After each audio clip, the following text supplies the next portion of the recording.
یه سوال میشه بپرسم؟ چرا نمیرید؟ شما فکر میکنین کی میره؟ شما تهش قطعا نه میخوام بگم کسی که اومده میره، کسی که هست که نمیره. که کل جمهوری اسلامی رو دارم میگم که این قضیه تموم بشه، یه 3 نفر دیگه دقیقاً از هم بپاشه، یه عده دیگه بیان مدیریت کنن، شاید قضیه درست و شاید که قطعا درست میشه. از این هست واقعا از این بدتر دیگه نمیشه. کاری بهتره. یه چیزی بگم، من میگم روحانیون آره روحانیون بمونن، چون هستن کشور اسلامیه، بمونن، کشوری که دینش اسلامه، ولی سیستم جمهوری اسلامی بره. اون آقایی که اونجا تو کرسی رهبریت نشسته بره، کلا بره، نباشه، نه خودشو میخوایم نه پسرشو میخوایم، هیچ کسو نمیخوایم، بره. خب دیگه تکلیفم مشخص شد. بیکار میگردیم. خب شما آخه بیکار میگردین ولی در عوضش مبلغ دریافت میکنیم. ما بیکار میگردیم ولی چیز دریافت نمیکنیم. از دولت که اینا پول نمیگیرن. میدونین از کجا میگیرن؟ از کجا میگیرن؟ از حوزه میگیرن. خب حوزه از کجا در حوزه رو میگن. چون شما نمیدونین میخوام توضیح بدم. خب نگاه کنین، از خمس این پول‌ها داده میشه. پشت خمس و زکات ترسیه که دین ایجاد کرده. یعنی ترسیه که چه دینی؟ الان شما خمس میدید، شما خمس پرداخت. خدا خیرتون بده. پس چه ترسی داریم؟ خب من ترس ندارم. خیلی از آدمایی که خمس میدن، زکات میدن، روزه میگیرن، از ترس اون آتیش جهنمیه که آخوند انداخته تو دل مردم. راستشو بگم، من به هیچ آخوندی نمیتونم خوشبین باشم. آفرین. من اصلا همین حرفو میخوام ازتون بشنوم دیگه. مجموع حرف من اینه که تمام آخوندا دستشون توی خون جوانای مملکتیه که همینطور کشتن. حتی سینما رکس، حتی کوی دانشگاه کلا، حتی سال 96 دیما. آقا با حرف زدن میتونه شما رو محجب کنه؟ نه. چی کار کنه محجب شی؟ هیچ کاری. عقیدم عوض نمیشه. اصلا اشتباه نگاه کنید. من هیچ وقت این لهجه رو مخصوصا با زور سرم نمیکنم. چه بدون زور چه با زور. حالا خب واسه چی انداختین دور گردن؟ جدی سوال اصلا. همکاراتون دم مترو مثل همکار ما چه؟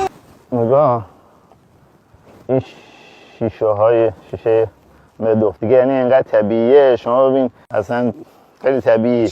من میخوام بگم که حالا خودکار نوشته، من میخوام بگم یه سری از محدودیتایی از فقط مال تو شهرهایی. این یه پدیده منحصر به فرد در ایرانه. امر به معروف طبقاتی. شما پول داشته باش، امر معروف نمیشی و آزادی.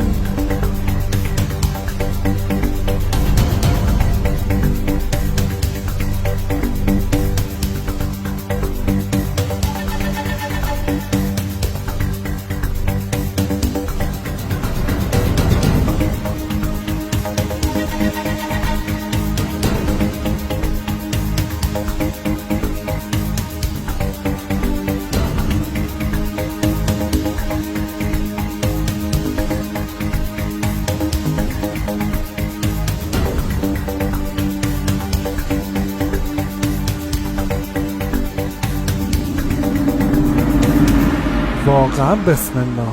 چی شد یه عده اینجوری رد دادن؟ چی شد این همه امر به معروف و خواهرم حجابت و حجاب محدودیت نیست و مسئولیته؟ برعکس جواب داد. تو با این چادر زهراییت با کلاسی با وقاری، دخترم تو گوهری، تو دوری، دختران درند و چادر چون صدف. چادر کاغذی برجکاست دیگه. آقایون که میاد اینجا یه چیزی میزنه، قناة زن میزنه که کسی خدا نکرده نزدیک نشه. بعد از اینکه شاه و اطرافیانش فرار کردن، نتونستن همه چی با خودشون ببرن.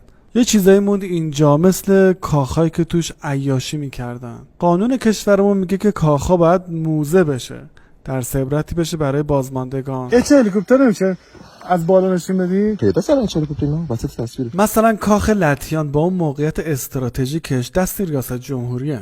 و همون خاطره معروف اسکروی آب هاشمی و دخترش فائزه یادتونه دیگه، یا کاخ کلاردشت تو زیباترین نقطه کلاردشت با اون ویو رؤیاییش، اونم دست ریاست جمهوریه. حالا بیا برگردیم به همون کاخ دیزین. شما گفت اینجا کاخ شاه، ما اومدیم اینجا ببینیم چه خبره. آره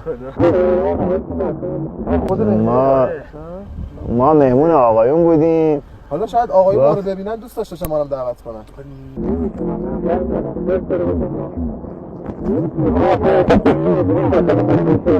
دولتی ها؟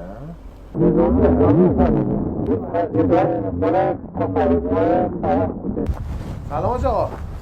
سلام علیکم. ما الان رفتیم اونجا که بریم یک سر بریم یک دوری بزنیم ببینیم چیه، رامون ندادن. گفتم ببینم چیه مگر اونجا.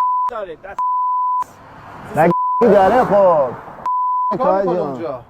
میخوره میخوابه، هیچی دیگه هم میخوره میخوابه؟ یعنی مثلا میان برای تفریح؟ اگر علما